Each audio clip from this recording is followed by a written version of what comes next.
This video is about IELTS for Niger, IELTS for Niger people. Yes, it is tagged IELTS for Nigerians because we want to relate with it and see how we can excel in speaking model as Nigerians. You see, when you look at the speaking model, some people believe that you cannot do well in the speaking model if you don't go as far as learning phonetics and phonology. You don't need to waste your time about that. Also, some people believe that you just have to go and read about all the topics that will be tested before you can do well in IELTS speaking model. However, these are the four things that the examiner will look at in your speaking. And these are the basis of assessing your speaking test. If you know, each one is 25%. The first thing is your fluency. Your fluency is very important. Fluency is your ability to speak at length. When you speak, you are not expected to respond to a question and keep quiet. Allow the examiner to be interrupting you regularly when you respond to questions. But don't answer question, keep quiet and wait for the next question. Fluency is also about being able to maintain your pauses. Don't pause unnecessarily, only pause when it is necessary. It is also about avoiding repetition. Don't repeat what you have said before. In fact, if you are short of point, always use illustrations to have more time instead of repeating what you said already. Lexical resource. Lexical resource is about your ability to use the words appropriately. As Nigerians, avoid using tautologies, any local expression at all that we use here in Nigeria.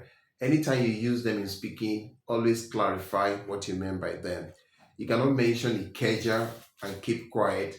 You cannot mention Yaba and keep quiet. You cannot mention Waek and keep quiet. You have to explain. You cannot mention Jam or NYSC. Explain further what those things represent. So any expression that you believe that are known to us Nigerians alone, make further clarification. That is going to boost your score when it comes to lexical resource. So all the terms that we use among us, if perhaps you use them, try as much as possible to make clarifications of what you meant by them.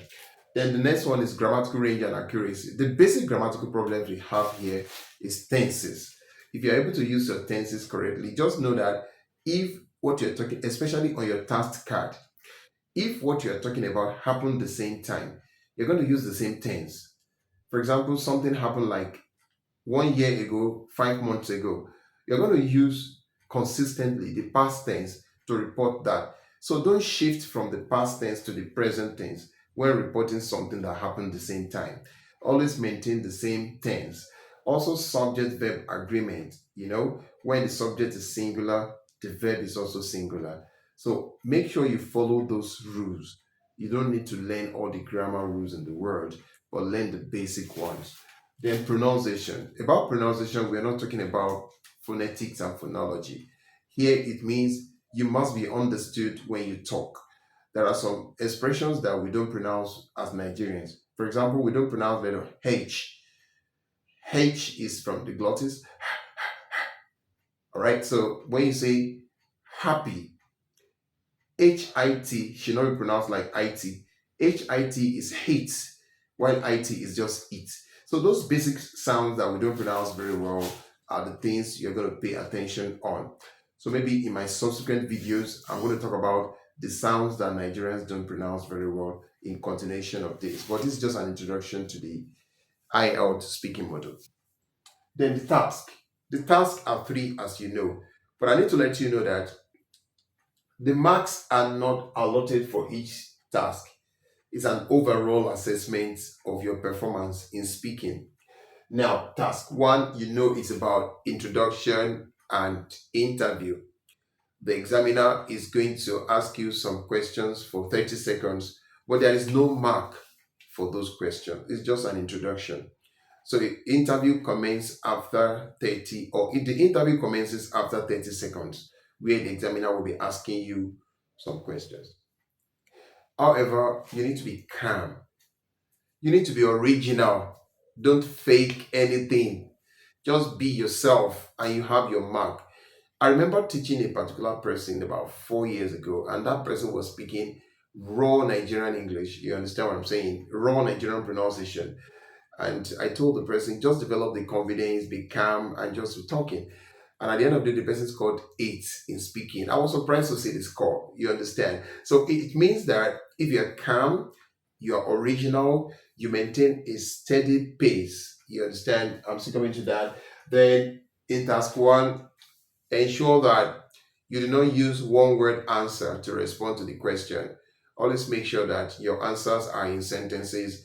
Don't use one word like yes, no, definitely no. Use a sentence and ensure that you answer why question. Don't let the examiner be asking you why or why not.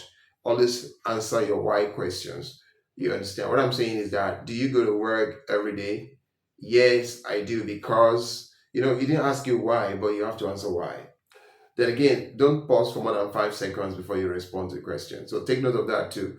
When you're being asked a question, make sure you do not spend up to 5 seconds before you respond. But sometimes you don't know how to respond to a question, and 5 seconds must not pass by you. Use expressions like, that's an interesting question. That question is complicated. Just say something to build 5 seconds.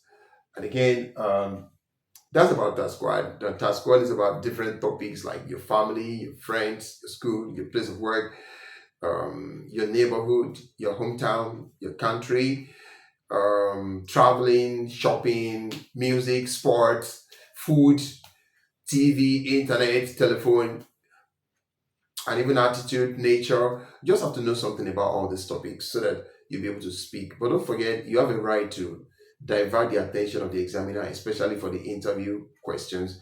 If the examiner asks you a question that you don't really have interest in, you are free to tell him that I don't listen to music, I don't love music, so that he can know maybe to rephrase the question so as to be asking that question on behalf of people and not directing the questions to you.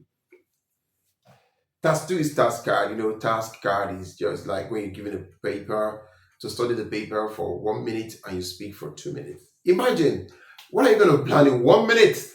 Yes, what you're planning in 1 minute is just this. The question will be like three bullet questions and one last question. What you do is that just plan, look at the experience you had with that topic in the past.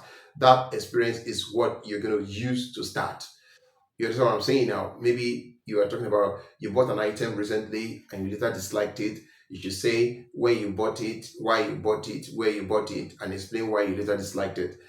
Look at that question now. If you want to respond to that question, don't start by saying the item I bought recently was no. Talk about your experience with shopping. I have bought so many items in my life while I was growing up, while I'm this, while I'm that. I usually buy online and sometimes I will go to the mall. Just talk about your experience with shopping for like 1 minute before responding to this question. With that, you'll be able to spend your 2 minutes. Finally, is task three, which is discussion based on task card. That discussion is going to be based on the topic you discussed on the task card. There will be two questions from your response to the task card, and there will be 3 to 5 questions, general question on the topic being discussed. Just be comprehensive here because you have the same time spent on 12 questions for interview for 5 to 7 questions here. So when you respond, explain, and give example. For example, maybe you're asked, why do you like shopping online? Yes, I love shopping online because it is easy for me. It reduces my stress and others. For example, last week I was supposed to go to the market. You can see that I responded, I explained, and I'm trying to give an example. So that is the way you should respond to third task. However, I said you should be original. Don't fake anything. Don't fake your pronunciation. Don't fake your choice of words. Then maintain a steady pace. Don't rush at any point. And of course, make clarifications when necessary. You understand? I mentioned that too. When you think that the examiner may not understand what you said, make clarifications.